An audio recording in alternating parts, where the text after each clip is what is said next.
welcome to the CMN Church Planting Podcast. My name is Aaron Burke. I have the honor of being the host of this podcast. Every single month, we release new content to add value to the life of church planters, church leaders, church multipliers. And what we have promised you is that we would bring you some of the best minds in Christianity and church leadership. And I think I have one of my favorites today with you. If you don't know who Mark Batterson is, you have been living under a rock. Mark Batterson is not just one of my heroes. He is one of the great leaders in the body of Christ. He has written some of the greatest books out there, books that have impacted my life. I told Mark years ago when I got to meet him for the very first time, it was Circle Maker that my wife and I read when we were planting our church in Tampa. That was the confirmation for what the Lord's done in the Tampa Bay area. I'm here in National Community. I'm just so honored. I'm in National Community at the Capitol Turnaround with Mark Batterson. Honored to have you on the podcast. And Mark, we are sitting in the middle of a dream come true, an answer to prayer. Yeah. If people don't know about the Capitol Turnaround, tell us what we're in, and then we'll go back to the early days. Okay. So we'll reverse engineer. Let's reverse engineer it. But we're in a city block, a mile from the Capitol. We didn't have a category for $29.3 million. And I feel bad like putting that out there right out of the gate. And so I do remember well when our income was $2,000 a month as a church. We were paying $1,600 for the DC public school, and that left $400 for our salary and all other expenses. So you don't get from $2,000 a month to a $29 million building in 2 weeks or 2 months or 2 years.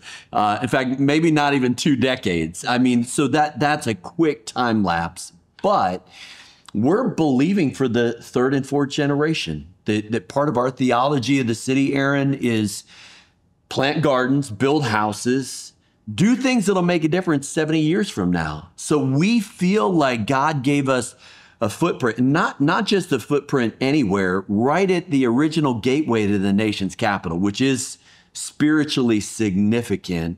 And he's called us to steward it. And we can maybe get into the nuance of how we've even revenue streamed a building Monday to Friday and found ways to be church and community to cross paths by creating marketplace environments. But I'm just kind of teeing things up, some things that maybe might be worth talking about. So just so people understand where we're at right now, this is a city block worth tens of millions of dollars paid for. Yes. I mean, totally renovated with future vision opportunities added. Yes. Did you see all of this at the very beginning? None of it. None of it. I hope that encourages some people. We never thought we would own property. In fact, just to be honest, we kind of prided ourselves on being in rented facilities that we didn't own. And so, multi-site, meeting in movie theaters for about 2 decades.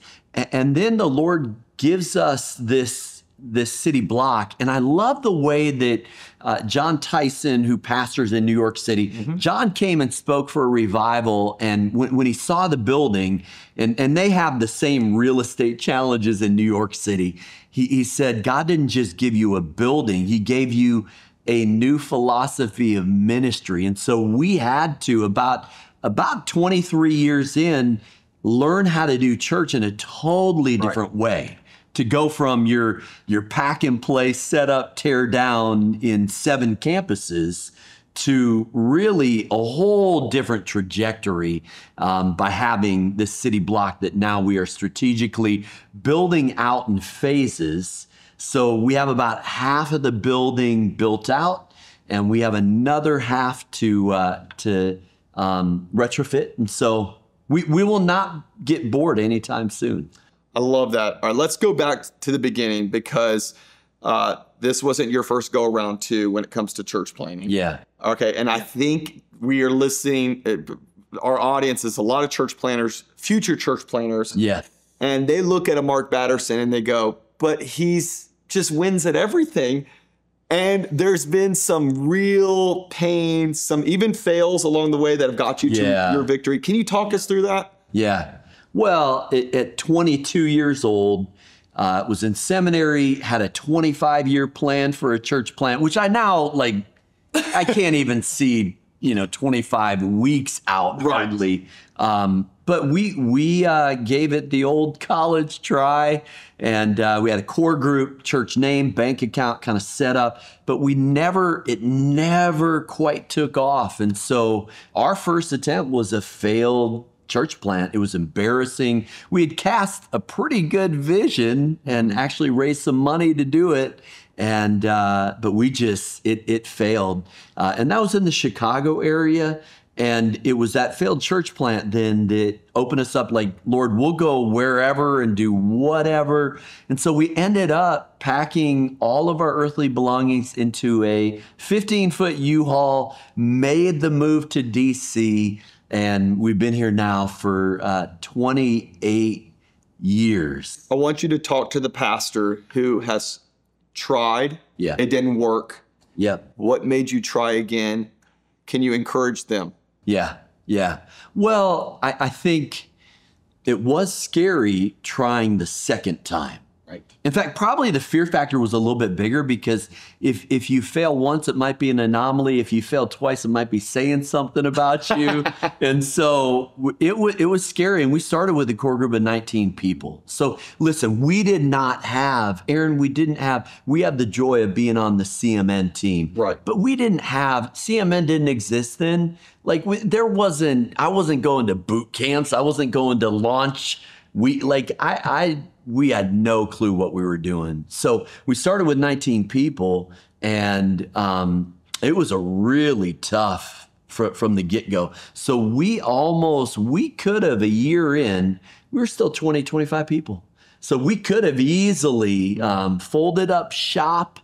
And that's where, can I get in our business a little bit? We could have quit on those 25 people. And those 25 people could have found a better church to attend. But we wouldn't have been quitting on 25 people. We would have been quitting on the thousands of people that we've had the joy of pastoring over the last 28 years. So you can't, if you think present tense, you'll get discouraged. You'll be tempted to throw in the towel. You've got to think future tense, that you got to play the long game, long obedience in the same direction. You overestimate what you can do in a year or two. You underestimate what God can do in 10 or 20. So wow. I know that may sound theoretical, but man, I just continually draw encouragement that it's going to take longer and it's going to be harder, but that's okay because God's able to do immeasurably more than all we can ask or imagine. So I think you don't despise the day of small beginnings. If you do little things like they're big things, God will do big things like they're little things, but you have to play the long game. I love that. Yep. When did it start to take off? When did you finally look at it and you go, this is what I was thinking was going to happen? Oh, man. Well, I think 5 years in, we had grown from that core group of 19 people, and we had about 200, 250 people, which, I mean, that was super encouraging. Yeah. And then the Washington Post did a article on the church because we were 80% single 20-something, so very young, very single, and they thought that was newsworthy, and it ended up on the front page of the Washington Post Sunday edition. Wow. We're like, what in the world? And so, Aaron, I used to jokingly say it must have been a slow news day. And then I felt convicted because it was God's way of saying it's my time. I love that. 5 years, let's go. It's go time. And that year then was that first kind of significant growth spurt where we grew from 250 people to about 500 people that next year. So, wow. The Lord did in a year what took 5 years, but we're not that out of the gate, quick growth, kind of blow up sort of church plant story. It's not our story, but I don't think I would change it. Right. I look back and I would say the first 5 years, okay, are more about God growing you than growing a church. And I think that's important, that, you know, he's cultivating character. He's growing your ability to cultivate the grit that it takes just to keep leading something and not give up. So, yeah, and if we keep growing, then whatever we're leading, it's gonna grow, right, if we're growing personally. Talk to me about how prayer has been a component of this. I know it's been a major deal in what you've done. I think there's so much out there today about strategy and growth tactics and, you know, what your morning routine looks like, and all those things are awesome. Yes. How has prayer been one of those things that has? Yeah. You know, Aaron, you know, I'm not blowing smoke when I say this whole thing, the Alpha and Omega, is prayer. I mean, it was a 4.7 mile prayer walk that kind of prayed a perimeter around Capitol Hill, that we now own 6 properties right on that prayer circle. And that's a story I've shared a number of times. But I mean, that's $85 million worth of real estate that we own debt-free. My only explanation is prayer. But then I would also say a key moment, after COVID, and we're just shooting straight, right? Yep, let's do it. We had 1,500 people evaporate into thin air. I went to counseling, grief counseling, because the loss was so enormous. DC government shut us down for a year and 2 weeks. Wow. And we experienced 30% turnover per year, so we couldn't repopulate. It was devastating. It was like we went back a decade in growth. And so it was really hard to pick the pieces back up. But that's when you go back to basics. So Pentecost 2022, we said Thursday nights, we're going to launch something called House of Prayer. And it was a silent retreat where I felt like the Lord said, if you will turn this into a house of prayer, I'll turn it into a house of dreams, a house of miracles, a house of healing. It will become everything you dream of it becoming, but you focus on a house of prayer for all nations. And how fun, more than 100 nationalities represented at NCC. In fact, occasionally we'll have people pray in the languages that are their native tongue. Man, I love those moments. It's powerful. So Thursday nights, prayer is how we write history before it happens. And what's happening is there's a rising tide of faith. There's a rising tide of healing, a rising tide of miracles. And what's happening on Thursday is now setting the tone for what happens on the weekend. And you could say, well, Mark, you know, on the weekend, you're impacting thousands of people. And on Thursday night, you only have a few hundred people.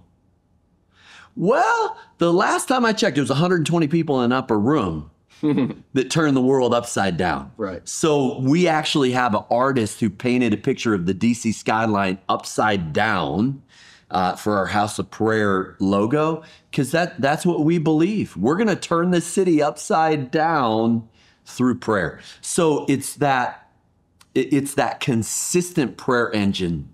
And I'll throw in one more thing. When we launched it, like I want to learn from people who have been there and done that. So Al Toledo, Chicago Tab, and of course Al's wife Chrissy is the daughter of Jim Cymbala, Brooklyn Tab, and they're known for their prayer meetings. Right. Like this is the driving engine. And so I asked Al, like, come on, give me the secret sauce, give me the nuts and bolts. How do we do this? Give me the 1, 2, 3 ABC. And Al just kind of looked at me and said, do 300 prayer meetings, then come back and we'll talk about it. which is strangely encouraging. Like, just keep doing the right thing that you know is the right thing. And in time, you're going to find your stride. You're going to find the lane that God's called you to run in. So I guess we'll do it for 6 years, and then I'll go back and touch base with Al and get some more advice. The church planner, the church leader that's listening to this is hearing this and going, man, it's not part of my culture. It's not part of what I do. what's your encouragement for them in prayer meetings? Like, how do we make this part of what we do? Yeah, you got to figure out where's the ROI. What's the return on investment? What is the high leverage point in your ecosystem that's going to produce the most result? And if it's not prayer, I don't know what it is. So I think you have to, and don't think it didn't come without a fight. Right. Like we were doing Thursday nights where we were recording. It was kind of our weekend on Thursday, and people loved it. People loved the Thursday night option. And then we had the luxury of the recorded message. We didn't have to worry about Resi and the live stream and satellite, and it was so much easier just doing our weekend gathering on Thursday. And when we took that away from people, there was pushback. But we said, no, we're going to sell out to prayer. Now, I want to be careful. There's got to be a method to your madness, and you've got to be innocent as a dove and shrewd as a snake. So we also knew there's a danger with a prayer meeting. Like you start it loses momentum. Right. But you can never kill the prayer meeting. So then you're stuck with this old wineskin. And there was a fear factor. But what we did is we recognized that we're not a liturgical church, but there are ordinary days in the liturgical calendar. And so what we do is we break House of Prayer from Thanksgiving to Christmas. Right. That doesn't mean we stop praying. Right. It's a change of rhythm. And then in DC, August recess, everybody disappears for a month. And so we actually take a little summer break, and that has created this rhythm that allows us to kind of keep it fresh. I love that. I love that. Okay, let's talk about business as ministry. Okay. Ministry is business. You have been remarkable about using the facility, having your church involved in the community. Where does vision come from? Yeah. Let's talk about it. Yeah. Well, and I don't know what kind of facility you're in, what kind of building, but there's a mindset, Aaron, that Jesus didn't just hang out at the synagogue, religious place with religious people. He hung out at wells, and that's where you're going to encounter Samaritans. And so we thought, hey, coffee houses are kind of postmodern wells. So what if we built a coffee house and they give every penny a profit to kingdom causes? And Ebenezer's Coffee House was the byproduct of that. And it was kind of this prototype or test fit. Is this something we want to do? Right. And it worked pretty effectively. So then to kind of catch up with this city block, we knew we had a unique potential to not just gather here, 1 or 2 days a week, but how could we leverage it Monday to Friday? So our sanctuary, where we pray, where we worship, we flip as a space that we rent out to others. And there's a double bottom line here. So it does revenue stream. So we hosted more than 100 events last year. It revenue streamed $1,258,000. Wow. Because DC, if you're doing a conference or a concert or a venue for anything, like everything is just super expensive. And so and almost all of that is net revenue. But then those 100 events that come in, we're going to love on you. We're going to show hospitality to you. It's people that wouldn't maybe normally come to church, and we even branded the building Capital Turnaround. Mm. So there's kind of a rhyme to the reason that then now we're a marketplace church. And then the vision is to launch a restaurant, to launch a marketplace. And because you're a Tampa guy, Armature Works, Oxford Exchange would be these places that we've seen. Jesus did a ton of ministry at the table. Yeah. Well, why don't we set the table? So experimenting with some things that are a little outside the box beyond just, a 90-minute gathering on the weekend. How do we interface with more people? And so the dream for this building is to be a place where you can work and eat and play and pray. That is brilliant. Where do these dreams come from, Mark? Inspired, you're constantly, every time I'm around you, I'm freshly inspired to dream big. Is this your natural tendency, or where does this come from? Well, I might drive our team a little crazy. I'm an ideator. Yeah. But I will say this, I'd rather have one God idea than 1,000 good ideas. Good ideas are good, but God ideas are what change the course of history. So I find that the more I pray, the bigger I dream, the more I have to pray. And so there's something about, it goes back to prayer. It always goes back to prayer. Yes. That's where you begin to get these promptings or these God ideas that then you kind of, you run after. And there's no way in a podcast this length that we can unpack or kind of reverse engineer how you get from God idea to a number one coffee house in DC, or how you get from a God idea to activating a 100,000 square foot building. Like that is a journey that involves a lot of blood, sweat, and tears and cash. Right. But I will share one thing. Don't let your budget determine your vision. The first significant gift we got, and this was 15 years in, but we got a $3 million gift. And I'll never forget what the donor said. They said, "We're giving it because you have vision beyond your resources." So as a leader, you need to make sure that your vision is beyond your current resources, because then that allows people to step up and step in. And I really think the miracle's in the house, that when God gives a vision, he makes provision, but you have to have the guts to cast that vision that's kind of beyond where you are. And this is it's kind of a growth mindset, mm-hmm. where early as a young church planter, you remember how you hear certain things and they just get implanted in your brain, almost like Inception, right? Yep. It's kind of like, so I'll never forget this. I don't remember who said it. I don't remember where I was, but someone said, "Do things that are twice your size." I was like, huh. So a year in, we were less than 100 people, and we thought, let's do a Convoy of Hope outreach for 5,000 people that requires 400 volunteers. That math doesn't add up.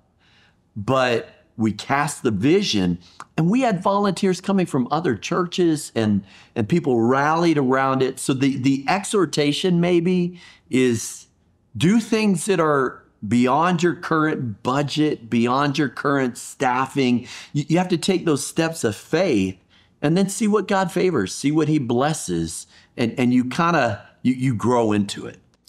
Mark, last couple minutes we have with you, I want to just talk about personal health, rhythms. You've done so well. You've done this 28 years now. I mean, at National Community, written multiple best-selling books, but you've tried to stay healthy through it all. Like how have you done it all? Rhythms. I mean, the fact that you don't travel as much as you could, you say no to a lot. I admire so much about that. And I just love for you to talk to the church planner that's out there. Is like, I'm exhausted all the time. Like, how have you created those rhythms in your life? Yeah. I mean, Aaron, I need to say up front, like 9 times out of 10, failure is poorly managed success, and success is well-managed failure. So I don't know any other way to say this, that my wife, now married 32 years. Come on. And at the end of the day, I want to be famous in my home. I love my wife and my kids. But here's what happened. After writing a couple of books, and you know, when you wrote The Unfair Advantage, all of a sudden you were more of an expert but you don't really know anymore after the book comes out. Exactly. And so there's kind of this effect that like I started getting these invitations and I'm like, oh man, I can't pass up this opportunity. And so I was here, there, and everywhere. And my wife, Laura, said at a very low moment, this isn't what I signed up for. And it was a dagger. But she showed such grace. And so what I did is I put some boundaries in place, and I'm not going to travel more than 12 trips. And now it's 7. I won't do more than 7 overnight speaking trips because I feel like I need to make sure that my family and then my church family is getting the best of me. So I would say, think about your boundaries and what pre-decisions do you need to make to protect your marriage. In the early years of church planning, I mean, you're doing evening stuff, but then you got kids that you got to help them with homework. And so at some point I said, I'm not going to do more than 1 night a week that I'm going to give to the church. And then we killed, we were doing 2 Saturday night services. I was exhausted rolling into Sunday, and I just said, I need to coach my son's basketball team. And so we're killing one of those services. And you know what? People responded to that. Right. I would say the Sabbath, it's a commandment. Right. So from sundown Sunday to sundown Monday, love that. There's nothing that someone else can't handle. So let's unplug. Let's really reset on that Sabbath. So those are a few of the things that have kind of kept the balance. I would also say, done a couple of bike centuries with my oldest son loves biking. Wow. And so it's a great way for me to stay fit. And so finding those rhythms. Can I say one more thing? Please. I shouldn't say it. Go for it. I want you to know I love you. But do you know why if a pastor's sermons are boring, it's probably because their life is boring. So you don't need to get a sermon, you need to get a life. I think I just said that. Very good. And what I mean by that, and I say it with great grace, I need to have a life outside of this bubble that we kind of live in. And when I can share stories about, oh man, I did a rite of passage with my youngest son and we rafted the Colorado River and then hiked out of the Grand Canyon, or we attempted the escape from Alcatraz with my daughter, that swim from Alcatraz Island. Like when I can start to relate to people in a way that I'm not just a pastor who reads commentaries. Right.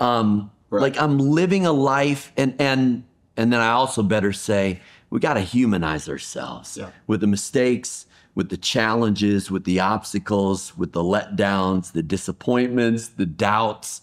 Because if you don't do that, like we do not walk on water. Only one person walks on water. His name is Jesus. And so I lead with a limp. I'm less and less afraid of just lowering the guard and shooting straight. Here are my pain points. In fact, I am crying more and more these days. That's a little embarrassing. It's awesome. But you know what? That's part of what counseling has done. I had a huge closet of sadness. That it wasn't until I got into counseling that I realized, oh man, there's some emotions I have not vetted or processed. And so maybe that's another podcast for another day. Absolutely. I'm telling you, I was thinking about this because we're going to release 1 podcast a month.